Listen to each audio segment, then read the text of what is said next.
ja kuna me lõunalt tuleme, siis ma sellist surmtõsist algust ei tahaks päeva esimesele poolele teha, vaid võtan siit mikrofoni, annan Erkile ja teeme palun pärast lõunat sellise kiire ringi, et andke palun konverentsi külastajatele omapoolne soovitus, et milline on teie lemmik söögikoht Ida-Virumaal?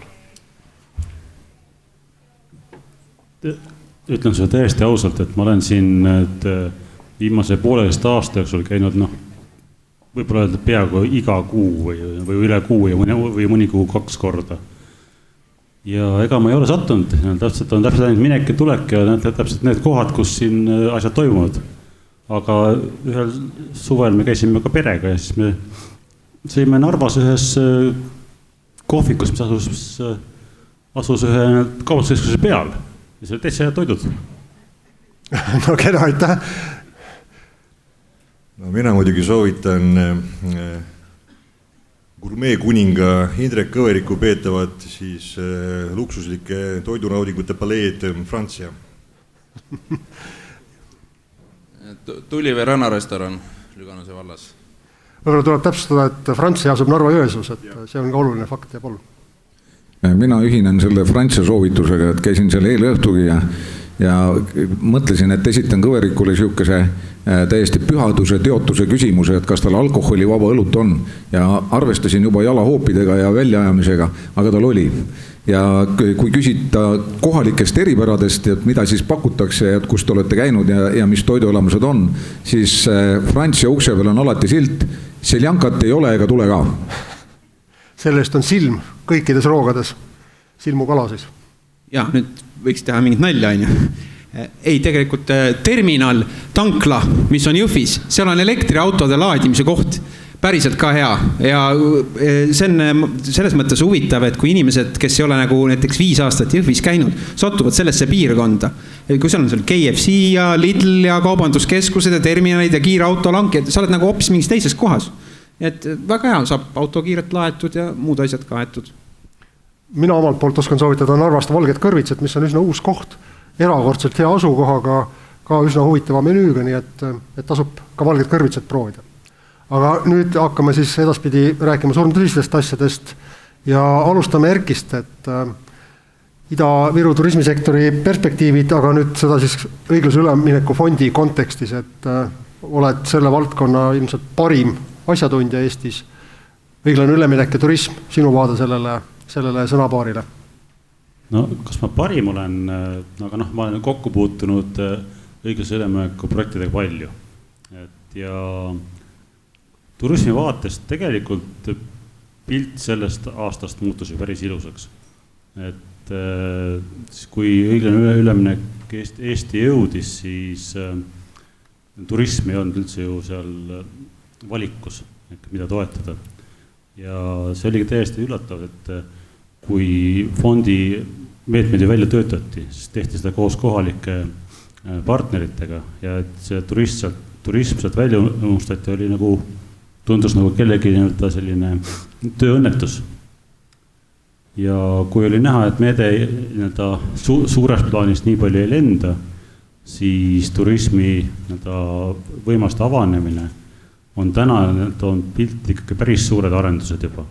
Et siin võib-olla avalikult on juba välja öeldud ju, et on Alutaguse spaal tulemas, et kuigi seda mingit rahastamotust ei ole, aga arenduse plaanid on olemas ja me näeme siin päris mitmeid ettevõtteid, kes kas arendavad mingeid majutusteenuseid või turismiteenuseid või vähemalt planeerivad nende asjade laiendamist. Ehk et pilt on päris hea.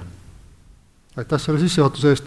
Võib-olla ma sõnajärje annan nüüd edasi Jaanus Purgale, et Jaanus, ma olen paar kord öelnud, et ma olen selline kirglik mälumängur, et ma olen juba küsimuse valmis kirjutanud varem või hiljem, ma esitan mõnes mälumängus küsimuse, et millist Eesti Vabariigi ajaloos täiesti unikaalset ametit peab Jaanus Purga, et sellist ametit pole enne ega varem olnud. Sa oled valitsuse esindaja Ida-Virumaal, sellises vormis pole seda tööd varem tehtud.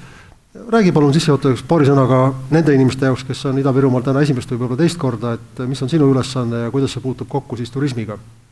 Mälumängu huvides, et 2 korda varem, umbes 20 aastat tagasi, poole aasta kaupa oli 2 valitsuse esindajad. Siin üks nendest oli Indrek Tarand, teist ma ei mäleta, kes oli. Aga nende karjäär jäi üsna lühikeseks, ma ei tea, kas minu karjäär jääb sama lühikeseks, selle kohta ei oska öelda. Jah, nüüd saab 5,5 kuud tagasi, ehk siis oktoobri keskelt selline positsioon ametlikult kinnitati ja mind sinna posti otsa pandi.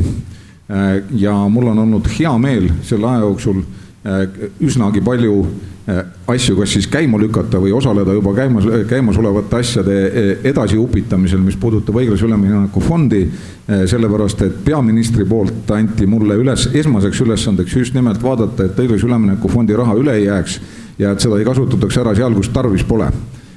See teine ja on võib-olla keerulisem, sellepärast, et tihtipeale tuleb süüdistusi kaasa arvatud suurettevõtjate poolt, et mis te siin jagate raha laiali ära pisikestele asjadele, et andke parem meile, me kasutame kõik ühes projektis ära. Mina suures pildis arvan, et nii ei ole õige, sellepärast, et Ida-Viru jaoks see ei ole kindlasti lahendus. Ida-Viru on olnud pikka aega suurettevõtete keskne ja siis, kui ühel neist läheb pahasti või sellel valdkonnal läheb pahasti, siis on kogu Ida-Virumaal pahasti. Aga õiglase ülemineku fondi mõte on see ja sinnapoole ta töötab ja me kõik saame selleks kaasa aidata, ma mõtlen kõik, kes siin saalis on, et majandus läheks võimalikult mitmekesiseks ja see turismivaldkond on üks nendest valdkondadest, kus see mitmekesiseks minemise potentsiaal on päris suur. Ja tänase päeva seisuga on siis nii, et kui keegi küsib, kas turismi ettevõtted on juba saanud rahastust, vastus on ei, aga ei on ta sel lihtsal põhjusel, et see meede turism tuli sinna võimalike taotlejate hulka alles detsembri lõpus, see tähendab, et jaanuarist alates sai üldse hakata sellega tegelema. Ja kas me tegeleme sellega ja kas on tegelejaid, õige vastus on jaa. Tänase päeva seisuga on 16 ettevõtet Ida-Virumaalt siis, kes turismivaldkonnas tegelevad, kes on mingis erinevas staadiumis meil alates konsultatsioonist siis kuni projektiplaani ettevalmistamiseni kuni nõustamiseni. See on 16 ettevõtted, mis on otseselt seotud turismiga, sinna juurde lisanduvad mõned toitlustusettevõtted, kes on ka seotud turismiga, aga mitte ainult. Küsin veel täpsustavalt, kui oli mainisid numbrit 16, et kui palju neist on kohalikud tegijad ja kas nende hulgas on ka neid, kes on siis Ida-Virumaale tulnud väljastpoolt? Need on enamus kohalikud, osad on siis laiendusega kohalikud, osad on kohalikud, kes teevad uut asja. Aitäh. Madis, sinul ja sinu firmal on üks edulugu ette näidata, et räägi palun sellest paari sõnaga, milline on sinu kogemus või teie firma kogemus siis õiglase ülemineku fondiga ja pakkuga siis selliseid häid soovitusi nendele ettevõtjatele, kes tahaksid selle fondi abi kasutada. Millised on sinu praktilised õppetunnid sellest? Töötab jah, okei. Et meie avastasime või ma siis avastasin selle võimaluse 2022 aasta lõpus vist, ma ei tea, kust ma seda ma enam ei mäleta, kust ma seda kuulsin, aga mingil õhtul siis ma kodus sinna EAS-i kodulehel maandusin ja selle läbi lugesin üks õhtu. Ja 2023 alguses siis hakkasime selle protsessiga pihta, veel nõustamised ja kogu see lugu Erki juures olen ka käinud, Jaak Puistamäe juures käinud. Midagi nüüd keerulist seal ei ole, nii lihtne, minu vaates see nüüd ka ei ole, Raivo Vasnut ma täna siin ei näe, ei ole vist, jah.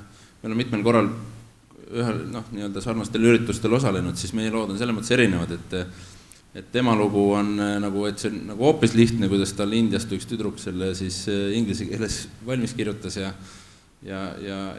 kogu selle projektiplaani ja selle taotlusvormi. Minu vaatest nüüd, see nüüd nii lihtne ka ei olnud, eks nad on targemad inimesed ka, nad suudavad erinevaid molekule seal kokku-lahku panna ja magnetitööstustele sisendeid teha, me nii keerulisi asju teha ei oska. Ja meie jaoks osad dokumendid olid ka nagu keerulisemad, et ehk siis mina ikkagi võtsin appi projekti koostamiseks või selle taotluse koostamiseks konsultandi, kellega koos siis tema siis tegi selle bürokraatliku poole, et mul on selline sügav dokumendihalduse puue ka, et mul ei sobi see asi, et ma igal juhul soovitan, et kui keegi jagab seda puuet, siis võtke omale abiline.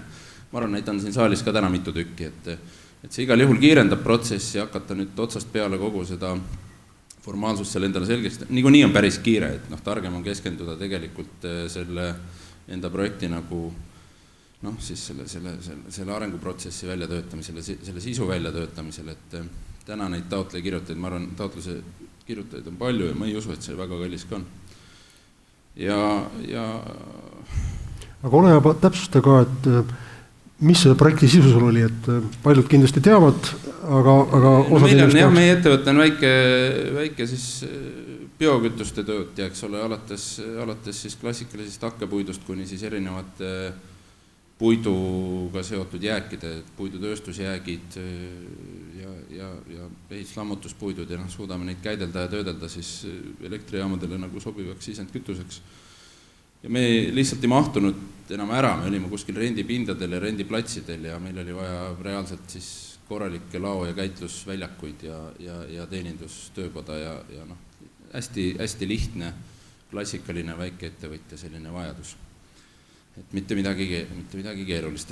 Et see oli ka tegelikult jah, üks selle siis võib-olla meie sellise suhteliselt kiire liikumise, kui ma täna vaatan, kui on ikkagi jah, vist alles 6 otsust oli, ma kuulsin, jah, päris vähe. Et siis me selles raames liikusime kiiresti, kuigi ma ise olin juba vahepeal seal mitu korda juba kõik närvid olid juba ära kaotatud, sest minu arust läks aeglaselt, aga tegelikult liikusime ikkagi päris kiiresti, kuna meil oli hästi lihtne projekt, seal oli kõik asjad lihtne, kõik kuni ehitusloani, projekteerimised, kõik oli hästi lihtne, et me saime need asjad ruttu tehtud. Ja siis jah, saime taotluse sisse 30 mai, kui ma ei eksi, 2023.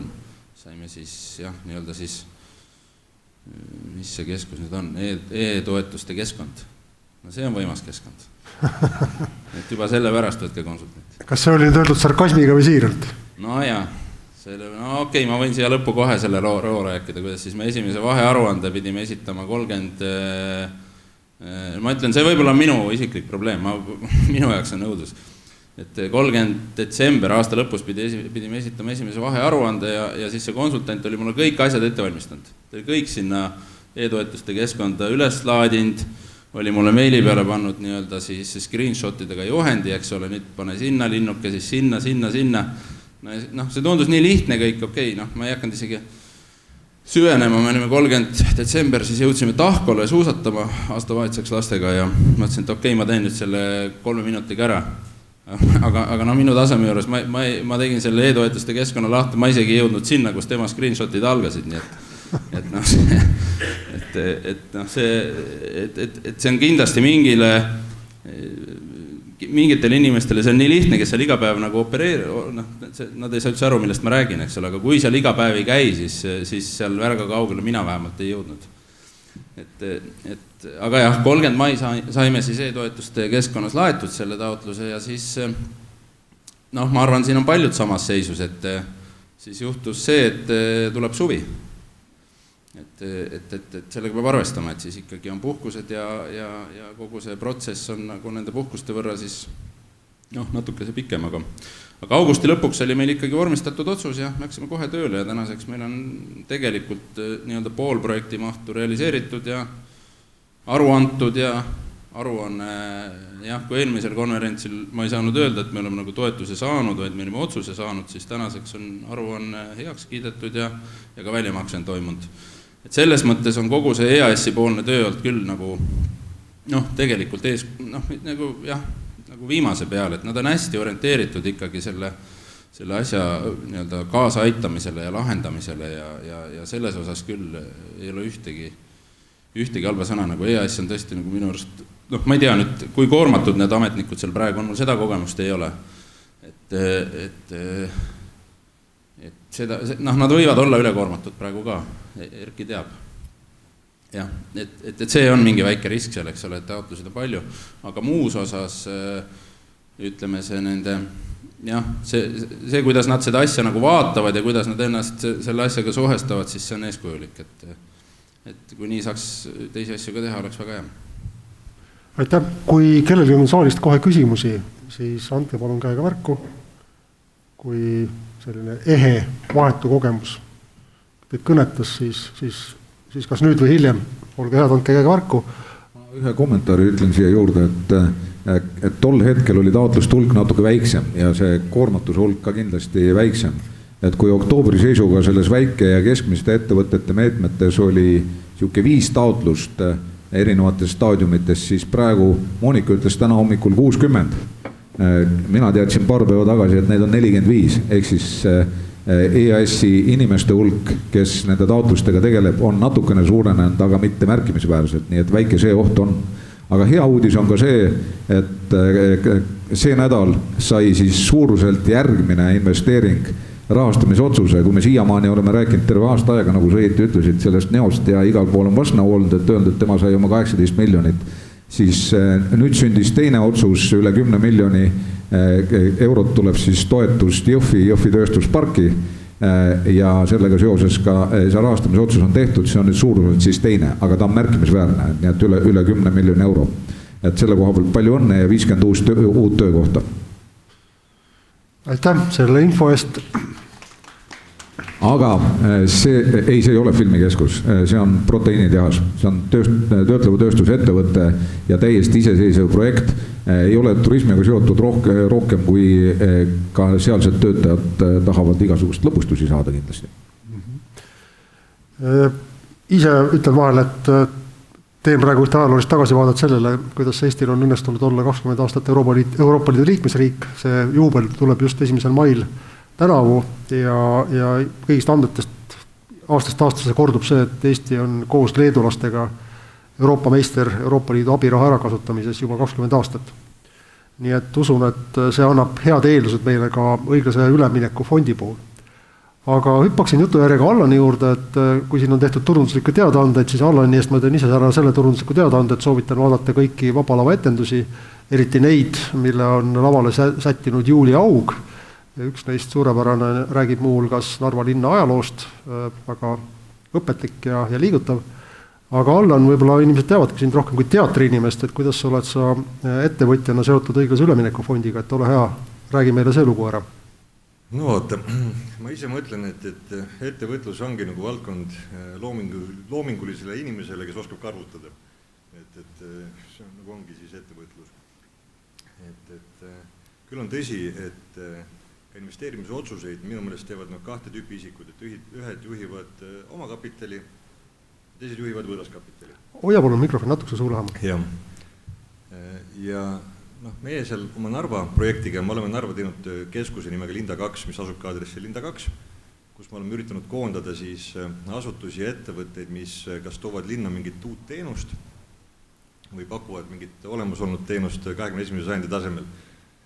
Ja seal keskuses hetkel tegutsevad Vabalava teater, Rahvusringhäälingu teleraadiostuudiod, Eesti keele maja, Tartu Ülikooli kliinikum ja meestearsti keskus, mis on ka väga oluline teenus, mis peab Narvas olema esindatud. Ja loomeinkubaator objekt, kus me tegeleme ka noorte siis kaasamisega ettevõtluse valdkonda. Et jah, minu meelest ettevõtlus ongi looming lihtsalt koos numbritega, koos arvudega. Ja Narvaga mind seob see asi, et see parandamatu viga, et ma olen seal sündinud ja seetõttu see koht on mulle armas.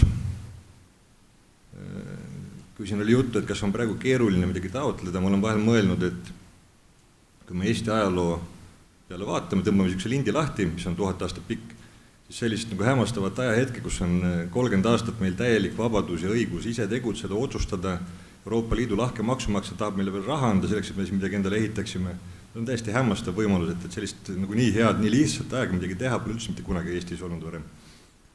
Ja siis ma mõtlen ka selle peale, et minu vanaisa näiteks, kes hiljem oli Balti Elektrijaama direktor, Lembit Maiste, kui nad seda elektrijaama sinna ehitasid ilma personaalarvutiteta ja mingite jooniste abil, et see oli keeruline.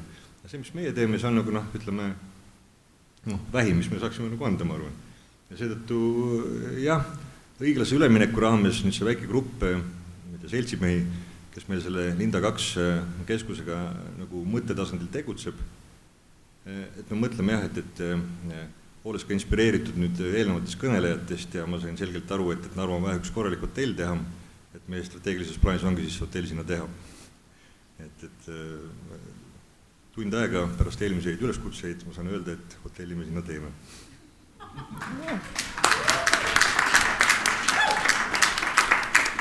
Aga nüüd Allan siiski palun täpsustada, et kas te siis hotelli teete õiglase ülemineku fondi abiga või kui teil nüüd ei õnnestu taotlust esitada, siis jääb äkki hotell tegemata ja aplaus oli enneaegne?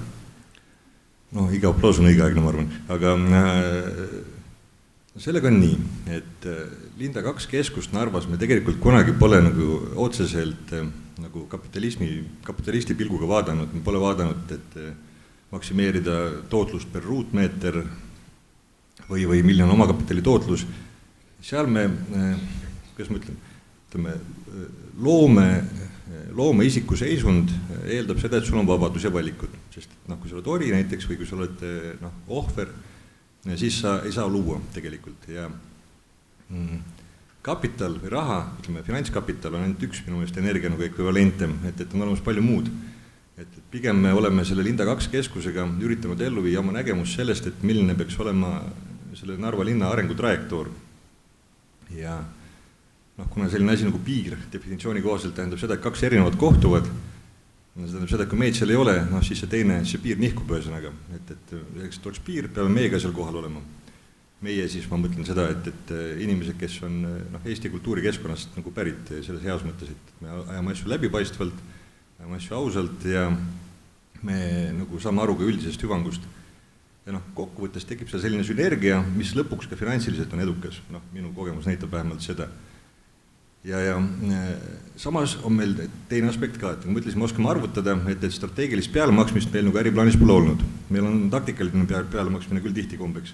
Et kui seal teater või siis mõni muu asutus jääb natuke üürivõlgu, siis me oleme sellega arvestanud tegelikult, eks.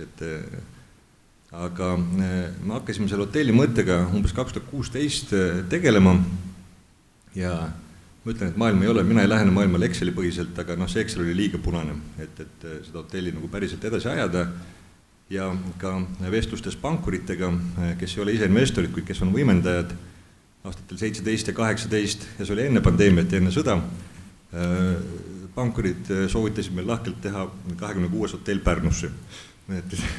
Aga mitte Narva. Ma küll küsisin, et mis siis juhtub, kui kriis tuleb, et Pärnus jäävad ellu need, kes on oma võlad ära maksnud või siis need, kellel on põhjatud taskud, aga Narvas jääb alles kõige parem hotell üks, kes me olemegi siis selleks ajaks võib-olla. Pankurid seda juttu ei uskunud ja siis kui me arvestame seda, et Narvas on ehitus natukene kallim kui Tallinnas, kinnisvara väärtus on 5-6-7 korda madalam, see tähendab seda, et kui seda pangast laenu võtta, siis su oma finantseeringu osakaal võib olema märksa kõrgem, mis omakorda tähendab seda, et omakapitali tootlus on kõvasti madalam, siis ühtegi ratsionaalset põhjust nagu Narva investeerida hotelli tegemiseks tollal polnud. Ja nüüd, kui õiglase ülemineku fond lõpuks laienes turismi ja hotellinduse peale, mis oli viimane aeg, kui seda teha ja väga hea, et seda tehti. Ma olen kunagi päris alguses selle meetme väljatöötamise hetkedel ka nagu oma tagasihoidlikul moel esitanud neid ettepanekuid, aga tore, et see nüüd juhtus, et see viis selle Exceli nagu enam-vähem sellisesse mõistlikusse nagu olukorda, kus me võtame selle riski ette. Aitäh, mul oli Anumalli ettekandest silma 2 numbrit, et praegu on Narvas 202 hotellituba ja keskmine aasta maksumus oli toas 29 €, et mitu tuba olete teie oma äriplaanis ette näinud ja milline siis toa hind võiks teie Excelis välja näha?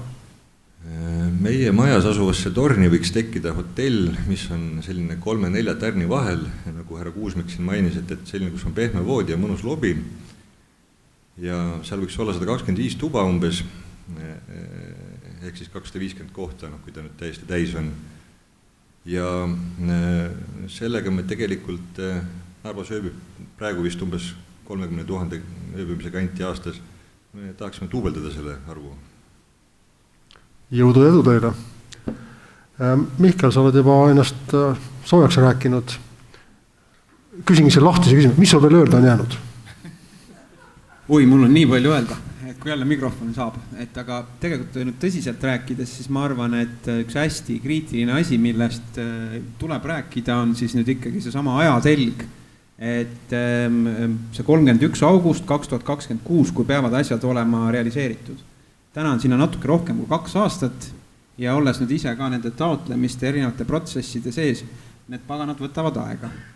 Ja mina nagu mõtestaks seda selliselt või üleskutse oleks selline, et see võiks nüüd olla selline korralik 4 × 100 meetrit nagu teatenelik, kes siin nüüd siis prindib. et loomulikult see üks osapool on siis taotlejad ise, et nad peavad kõik tegema, mis on vajalik selleks, et see asi siis jõuaks valmis, oleks ette valmistatud. Teine punt on siin igasugused sellised konsultandid ja projekteerijad ja kõik muud, et kui me räägime suurematest asjadest, tegelikult see meeskond võib olla väga suur. Siin on ka nüüd see sama asi, et ei saa praegu vaadata, et kuule, kell on nüüd juba 3:30, et ma enam ei tegele selle seisuga. Peame sellega tegelema, kui me tahame neid asju ära teha. Nüüd selles teatenelikus siis 3. lüli on kohalik omavalitsus. Et kõik, mis puudutab siis, ma ei tea, planeeringuid, ehituslubasid, kõike muud sellist suhtlust ametkondadega. Et siin on nagu superhead näited Ida-Virumaal, aga kindlasti see on ka nagu ülikriitiline, et kui me nüüd see asi takerdub kuhugi sinna, et tekivad mingisugused käpalised keset nagu siis seda taotlusprotsessi, kes panevad asja nagu seisma, siin tuleb ikkagi see asi kuidagi nagu lahendada siis ka ametkondadega, et omavalitsusel on hästi suur roll. Ja siis nüüd selle teateneliku nagu 4. oluline lüli on siis rakendusüksus või rahastaja. Et siis EAS või lühend ei saa, ei ole vist see, mida te ametlikult kasutate, et kuigi ettevõtluse innovatsiooni sihtasutus on nagu ei saa. Et ma arvan, see ei ole see sõnum, aga see on nagu täpselt samasugused ülesanded. Ja kui me tahame teha neid suuri asju, siis ainuvõimalik lahendus on see, et see nelik kõik nagu sprindib nii kiiresti, kui nad saavad ja see teatepulga vahetus on ka siis selline, et me vahepeal nagu ei unusta seda nädalaks ära kuhugi siis, ma ei tea, seljakotti või teise nagu treeningkotti. Et tulin trenni küll, aga teatepulk jäi nagu maha, et sorry, ma ei saa sulle seda edasi anda, tule järgmine nädal uuesti. Et kogu see seltskond peab täna pingutama ja pingutama siis võib-olla tõesti niimoodi, et tulema välja sellest ka nagu mugavustsoonist, kui me tahame neid asju ära teha, ja võib-olla ongi siis see mingisuguse muul kellaajal kui tavapäraselt või on see siis nagu kuidagi kiiremini nagu reageerida kui tavapäraselt, et siis see võib-olla on nagu see sõnum, mis ma tahaks öelda. Ma küsin ühe sinu elukutsest johtuva küsimuse, et tõepoolest paljud inimesed siin saalis on kuulnud Raivo Vasnu lugu sellest, kuidas siis tema omanikfirma tegi neile ülesandeks esitada taotlus õiglase ülemineku fondist raha saamiseks, et ehitada Narva uus supervõimas magnetitehas ja selle taotluse kirjutas siis valmis üks tagasihoidlik India tütarlaps, kes oli äsja ülikooli lõpetanud.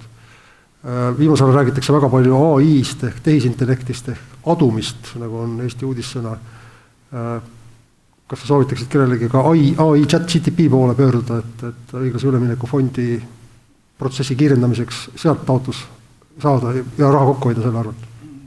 Ei, ma arvan, et igasuguseid tehnoloogilisi lahendusi tuleb kasutada, et kui ma ei ole nüüd proovinud, tunnistan ausalt, et on ka ju erinevaid projekte, millega ma tegelen, et ole hea, tee DNSA valmis, et mis sealt nagu tuleb, et kas saame siis korraliku DNSA, ma nagu päris lõpuni kindel ei ole, et ütleme, ta nagu 100% ära teeb, aga loomulikult sellised asjad on selleks, et neid mõistlikult kasutada ja ma arvan, nagu see on jällegi teadlikkus ka, et kuidas seda siis kasutada osata. Aga ma pigem ütleme selles nagu skaalal, et kui ühel skaalal on siis Madis, kes ütles, et ma olen nagu selle puudega ja kui mul on nagu ees punane nagu juhend, et kuhu vajutada, et ma ikkagi nagu ei saa sellega päris hästi hakkama. Teisel pool on siis see, kes ütleb, et see on nagu kõik ühe päevaga tehtav. Natuke pigem võib-olla sinna poole, et tegelikult seal on nagu terve rida bürokraatiat ja nüanssi, mida peab ikkagi teadma ja tundma. Kuidas saada nagu see samm-sammult see pakett kokku nii, et ei tekiks nagu arusaamatust, et seal on oma spetsiifika ja ütleme, normaalne ettevõtja ei peaks nagu tegelikult, ei peagi nagu teadma, et mis asjad need on, et mitte, et nüüd tahaks nagu konsultandina tööd juurde nagu küsida, et palun tulge, ma räägin teile sellest, see ei ole see eesmärk, aga ta nüüd päris nii lihtsalt ei käi, et mõistlik abilisi mõistlik kasutada. No jah, seal on ju minu arust seesama, see ei kahjusta oluliselt ja kliimakindluse hinnangud, neid ei saagi põhimõtteliselt ise teha väga hästi.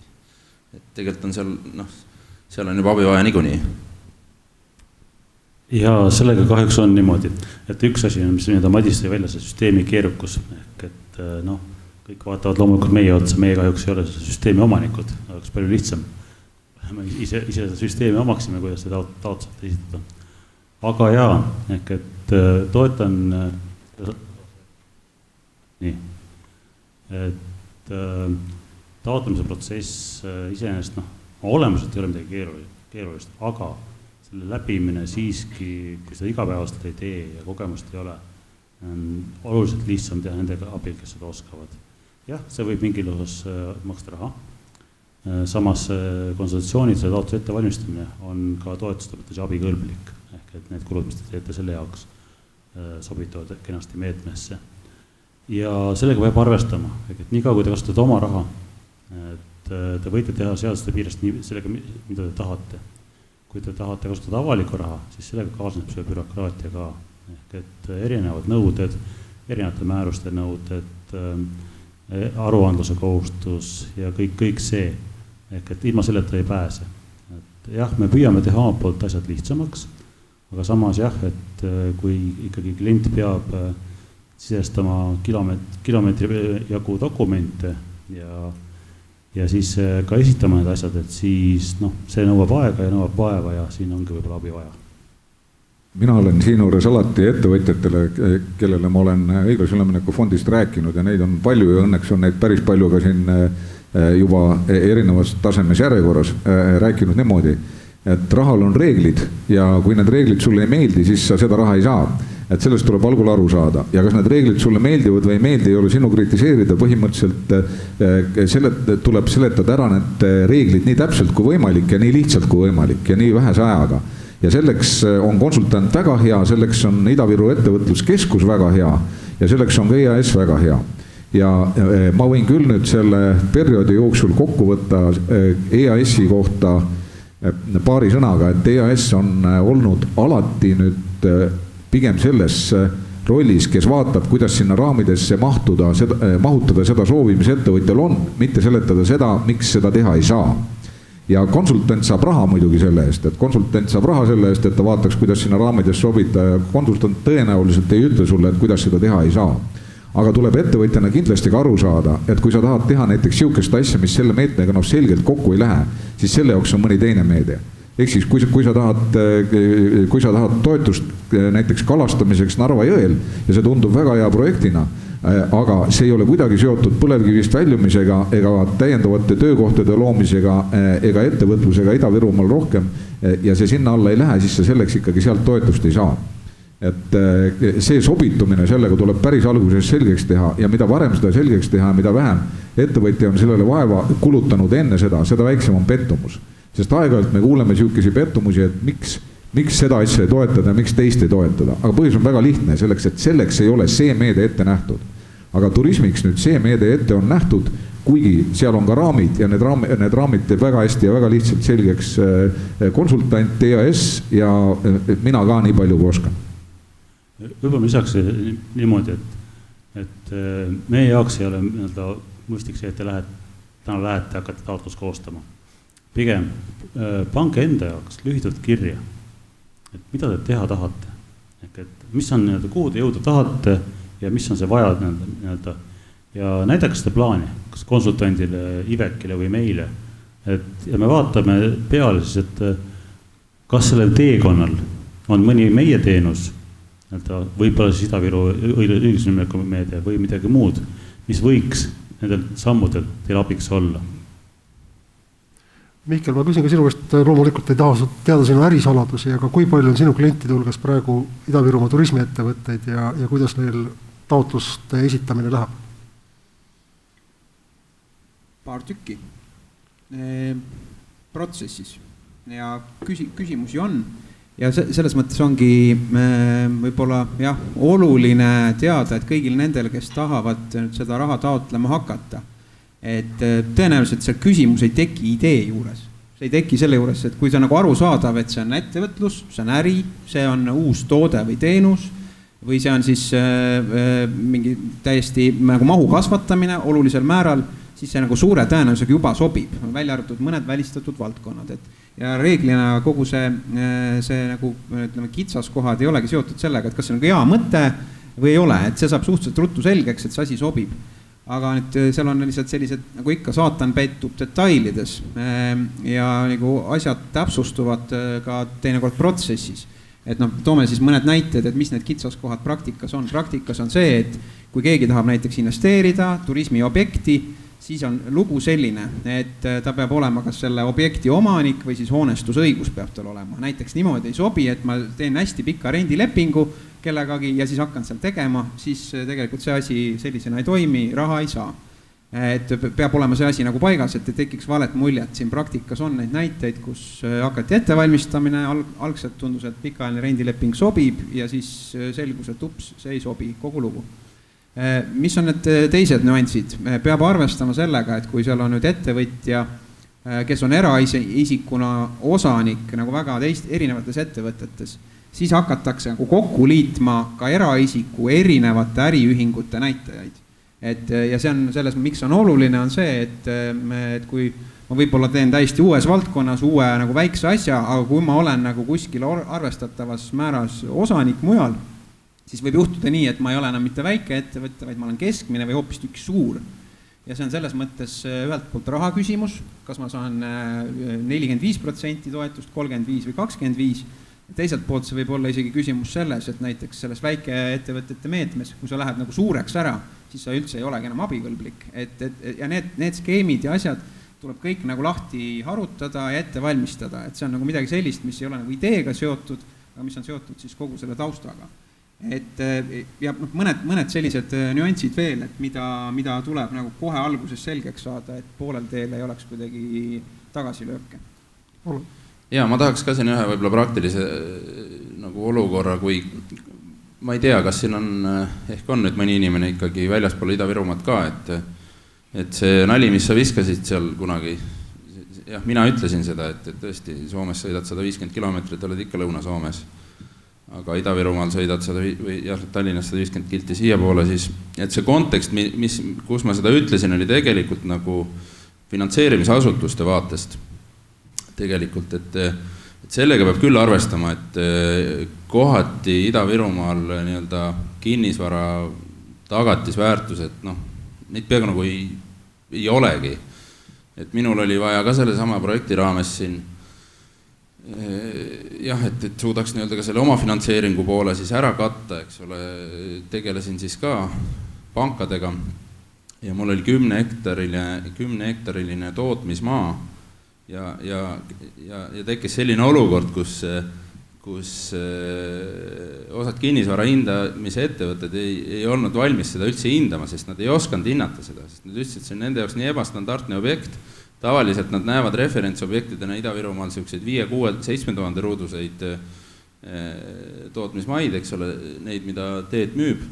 Et seal nad suudavad referentside põhjal oma metoodika ja valemitega mingi hindamise teha, aga see oli nendest piiridest väljas ja neil on mõistus otsas, eks, et selliseid olukordi võib nagu tekkida, et lõpuks ma siis ikkagi ühest büroost selle hindamise saime.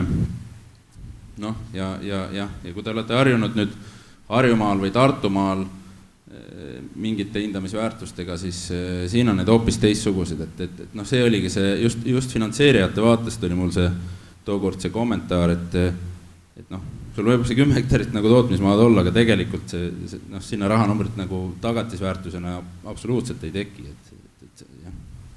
Meenutan nüüd meie kuulajatele, et ka teil on võimalis kaasa rääkida ja küsimusi esitada, et siin on juba väga spetsiifilisi asjatundlikke kogemusi jagatud, kui teil on mõtteid, mis on ajendatud eelnevast jutust, siis andke palun käega märku. Ma seni kommenteerin Mihkli seda omandisuhete ja seda väike keskmine suur ettevõte, et see ei ole konkreetselt õiglase ülemineku fondi põhine. Et see on riigiabi meetmetega kooskõlas ja siin pole mõtet õiglase ülemineku fondi süüdistada, et miks teil sellised reeglid on. Need reeglid lihtsalt on ja need on nagu teadmiseks võtmiseks ja nendega tuleb arvestada ja mida varem sellega arvestada, olen täpselt nõus, seda õigem. Palun, Urmal. Nõudsin mikrofoni, selleks meil 2 kommentaari. Üks on see, et ma arvan, et selles 4x100 teate jooksus tegelikult on puudu ehitajad ja ma arvan, et kogu see sektor teeb sellest kohe maratoni teate jooksu, mis tuleb sinna samma ajavõtmesse ära mahutada ja see sama lugu, et kes on need ehitajad, kes on valmis siia tulema oma tiimidega selleks, et teha, kui kõik korraga ehitama hakkavad.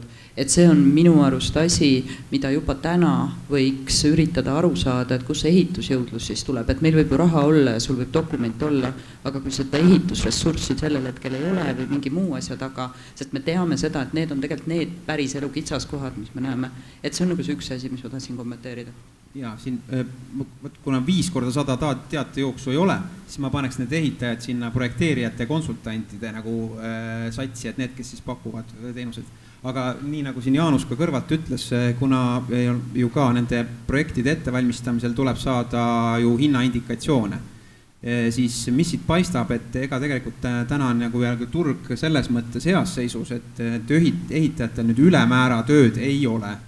Ja väga konkreetselt siin ka siis ühe turismiprojekti juures Tallinna ettevõttega käest eraldi neid pakkumisi küsinud, kes on suur ettevõtte, eelpakkumisi ja siis sealt tegelikult paistab, et see valmisolek tulla ja teha näiteks 10 miljoniline investeering, teades, mis on tähtaeg, teades, mis on ettevalmistustase on olemas.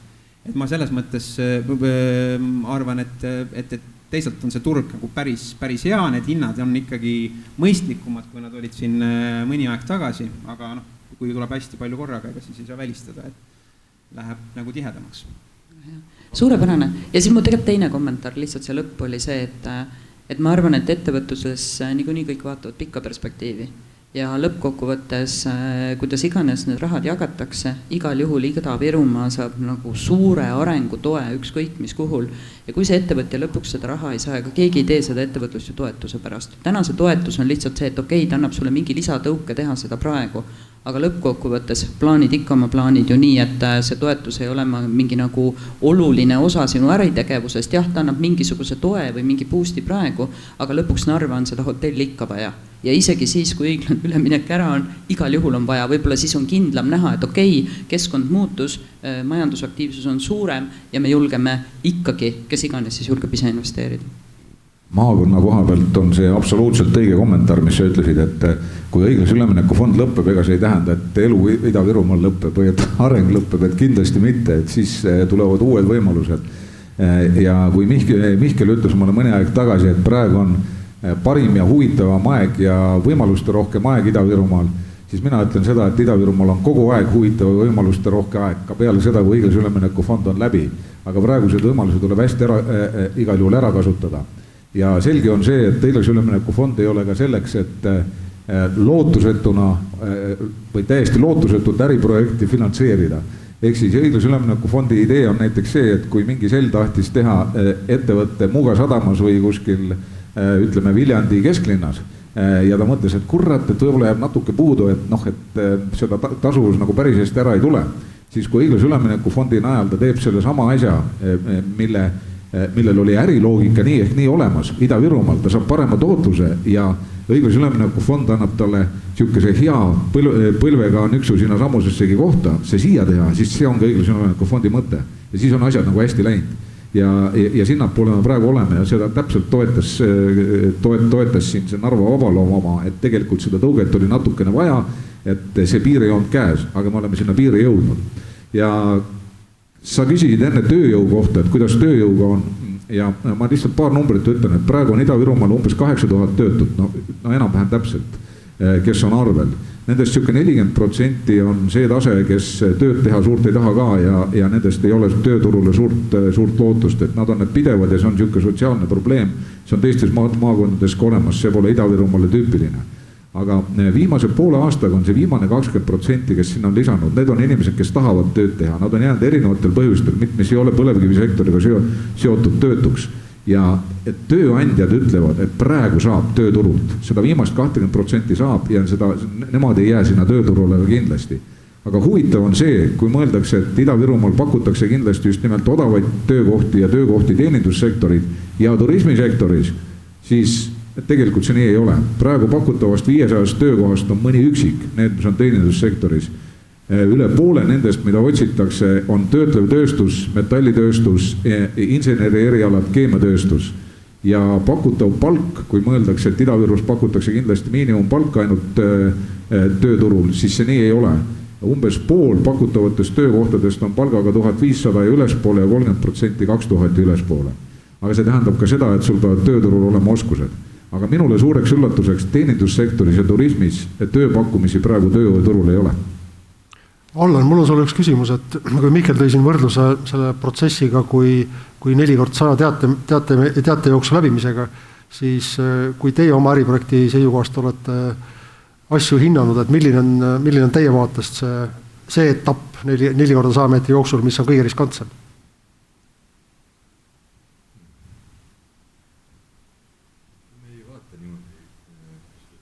Me ei vaata niimoodi, et milline nüüd, me vaatame ikkagi see protsessi tervikuna, et meil pole mõtet ühte etappi edukalt läbida, et jõuda siis tõdemuseni, et nüüd hakkas see probleem pihta, et ükski sotsiaalne protsess ei ole veatu või ideaalne, sest et inimeste maailmas ideaali ei ole, et kui on 2 inimest, on probleemid juba ja tegelikult kui on 1 inimene, on vahel isegi rohkem probleeme, et seetõttu tuleb lihtsalt anda oma parim ja siis teha see asi ära.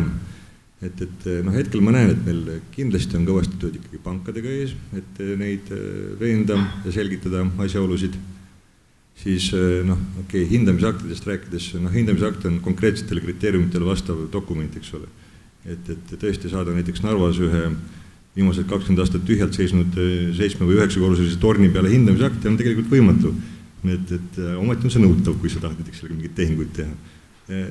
On palju selliseid pisikesi nüansse, millega sa puutud kokku, aga samas ma ütlen, et see ei ole tegelikult raske ülesanne, et kui koos mõelda, see on, mina vaatan isegi, et see pole võib-olla nii palju teate jaoks, kui see on ka mõnes mõttes korvpall, et sul on meeskond, sul on seal liikmed, kellel igal on omad tugevused ja siis sa pead oma meeskonda motiveerima niimoodi, et me jõuaksime selle finiši või ütleme lõpu vile ajaks ilusti plusspoolele.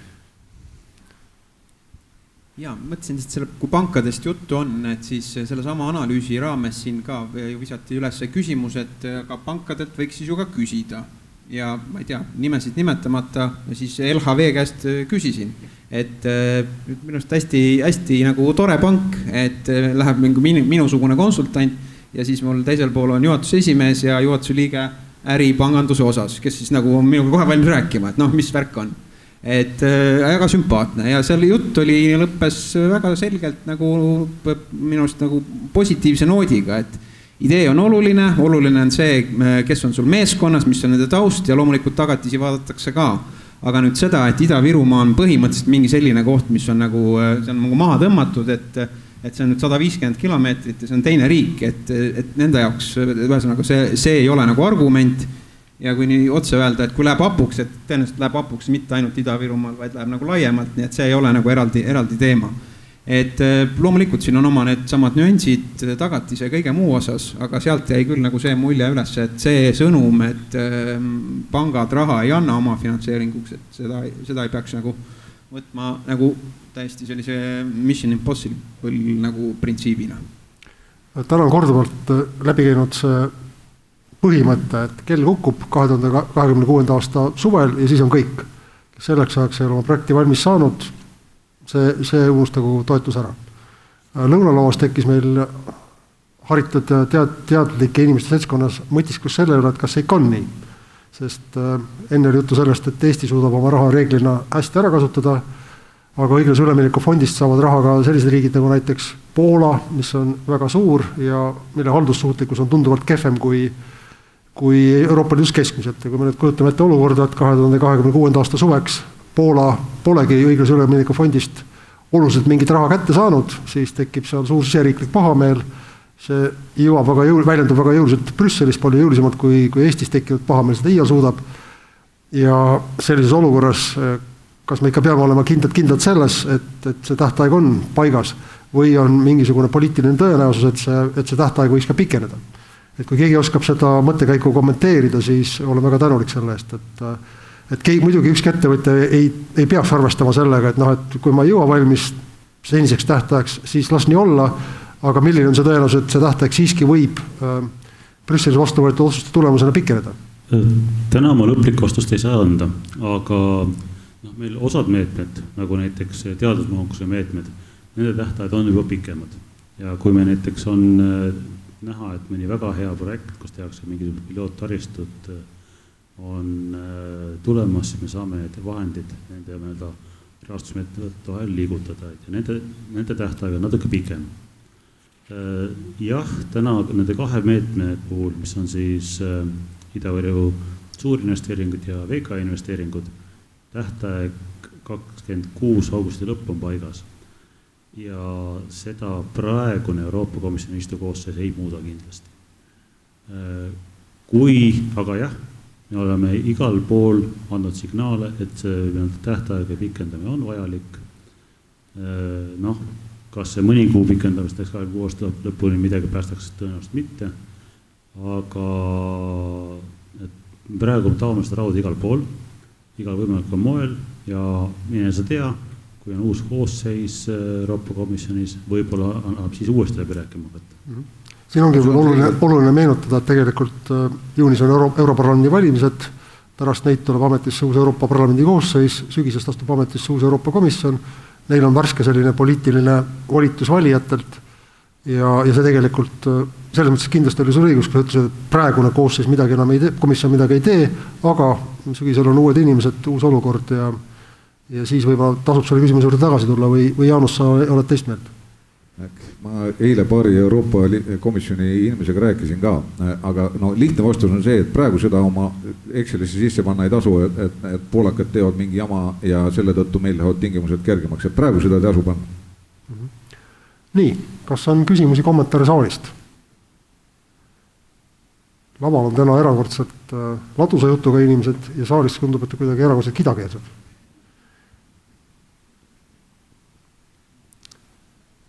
Nii, ole hea Illar, päästad meid jälle ära. Palun mikrofoni sinna.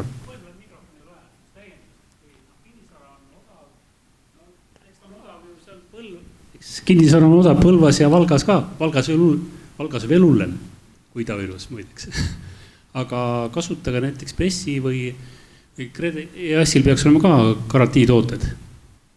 Need ongi selleks välja mõeldud, et kui tagatisi jätku, siis saab võtta MES-ist või KredExist garantii sellise kindlustuslepingu ja seda probleemi lahendada.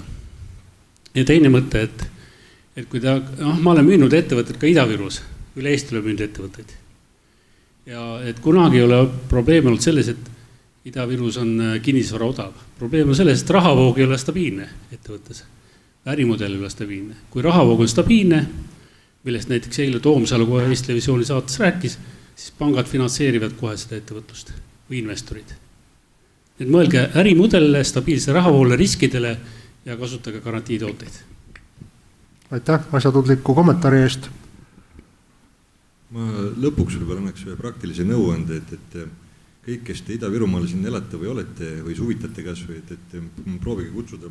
Minul isiklik plaan on igal suvel vähemalt 20 unikaalset uut sõpra tuua endale Narva Jeesusse külla, sest et jalad, ütleme, endise Mercedes-Benzi sõiduautode müügijuhina ma tean, et ma võin rääkida igast jutte ja näidata pilte, aga nii kui see inimene pole seal autos istunud, miski ei mõju. Ja kui ta on seal istunud, siis jällegi pole mul vaja rääkida midagi. Et tuleb inimesi siia füüsiliselt kohale tuua ja näiteks see sama Madis Toomsalu, kes siin 2 repliigis juba on olnud, temal on selline eripära, et tema teenis Narva Jeesus piirivalve väljaõppekeskuses aega omal ajal. Et on Narva jõe kalda, Narvast Narva Jeesus on ise nagu oma saapastega läbi mütanud edasi-tagasi palju kordi ja seetõttu ta teab, et millest me räägime siin. Ja ütleme, see on väga oluline, et oleks isiklik kontakt. Ehk siis kutsuge külalisi, teie lapsed, kui nad kunagi tahavad pangast laenu võtta, kohtuvad pankuritega, kes on Ida-Virumaaga kursis ja kõik laubub. Jaa, täpselt. Et me tegime ka kunagi niimoodi, et kui siin on pilt ka sellest Kiviõli seikluskeskuse trosslaskumisest sealt, et tegelikult meil oli jah, et aeg läheb nii kiiresti asjad hakkavad, aga kui me olime veel noored mehed ja käisime mööda ministeeriumi ametkondi ja rääkisime, et me tahame Kiviõli tuhame otsa teha suusamäe ja mõned asjad, siis üks hetk oligi see tunne, et seda tööd ei ole mõtet enam seal Tallinnas teha. Tegelikult keegi ei saagi aru, millest jutt käib, et seal ei ole vahet, kas see on Kiviõli või Vivikonna või Jahtme, see on kõik üks, eks ole. Ja siis me lõpuks hakkasime tooma neid inimesi mäe otsa. Ja samamoodi tõime ka too aeg oli siis piirkonna Swedbanka juht Jaak Saar. Ja sõitsime siis, mäletan veel Jaagu Volkswagen Touaregiga sinna mäe otsa, Jaagul oli igipull otsa eest, ta ei olnud kunagi nii kõrgel käinud enne autoga. Aga talle see nii meeldis, ta sai sealt siukse elamuse mäe otsast, et ta ütles, ta pole 10 aastat ühegi projektiga komitees käinud, aga ta nüüd läheb. Ja too aeg ta tõigi selle meile ülivajaliku oma finantseeringu jupi sealt Swedbankast, ilma milleta me poleks saanud, aga puhtalt jah, siis sellise isikliku emotsiooni pealt. Aga teine asi, ma tahaks veel asja kommenteerida, et ettevõtjad teevad niikuinii, aga näiteks seda Kiviõli Tohamäge, no me küll niikuinii võib-olla ei oleks kunagi teinud, et selles osas on osadel projektidel see turutõrge tõesti nii suur, et kus ei saa ilma selle abirahata nagu midagi tehtud, et see Kiviõli, me oma meeskonnas nimetame seda projekti siiamaani, see on nagu ime, nagu kunagi Liise Maendav Eesti, et minu arust on ta siiamaani nagu ime, et ta tekkis ja et ta siiamaani on. Aga et äkki, ma ei tea, kas nüüd siin saalis või mõnes muus saalis, et ma küll hoian pöialt, ma enne ei olnud selle peale mõelnud, ma peale sinu kommentaari hakkasin mõtlema, et väga äge oleks, kui äkki ikkagi tekib mõni sarnane projekt veel, mida tegelikult ei ole võimalik teisiti üldse lahendadagi, kus võib-olla need õiglase ülemineku fondi ressursid on siis nagu ainsad ja olemas, et neid kasutada ja teha. Ja nii palju veel täitsa algusse tulles, et kui ma siin kurtsin oma saamatust selle EAS-i asjadega, siis ma ikkagi kokkuvõtvalt ütleks nagu positiivselt seda, et ega ta minu arust nagu lihtsam ka olla ei saa. Et see, et ta minu jaoks oli raske, aga ta ei saa nagu lihtsam ka olla, et ta on minu arust nagu täpselt nii lihtne, kui ta üldse võib olla, et seal midagi selle mõttes sulle pole. Aga nüüd on kell meil nii kaugel, et palun aplausi, millega täname Erkit Tallanit, Madist Jaanustani.